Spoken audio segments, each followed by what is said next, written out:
আসসালামু আলাইকুম। এই সেই জায়গা, যে জায়গায় কেউ একবার আসলে তার আর এখান থেকে ফিরে যাওয়ার কোনো চান্স নেই। অবশ্য একবার আসলে বলতে একবার ঘুরতে আসলে এরকম না।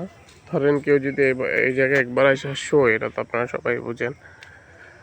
তো শুইলে এখান থেকে আর ফিরে যাওয়ার কোনো সম্ভাবনা নাই। চিরস্থায়ী জায়গা এটা।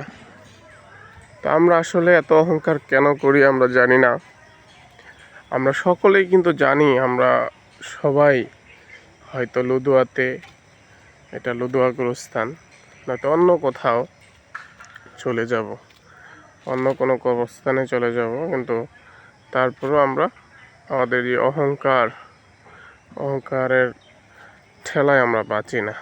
এটা হলো গিয়ে লুদুয়া হাফিজিয়া মাদ্রাসার হাফিজখানার সাথেই এখানে যে কবরস্থানগুলা। তো এদিকে অনেকেই চায়, অনেক দূরের মানুষও চায় যাতে তাকে লুদুয়াতে কবর দেয়, কারণ লুদুয়ার কবরস্থানের পাশেই হেফজখানা, যে এখানে ছোট ছোট বাচ্চারা কোরআন পাঠ করে প্রতিদিন সকালবেলা। তো এই জন্য সকলের ইচ্ছা যাতে এই জায়গায় কবর দেয়।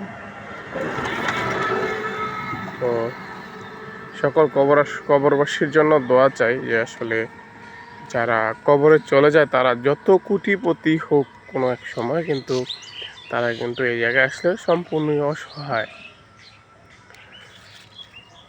তো সবাই কবরবাসীদের জন্য অবশ্যই দোয়া করবেন। তাদের হাতে কিছুই থাকে না যদি কেউ দোয়া না করে। সকলে ভালো থাকবেন। আল্লাহ হাফেজ।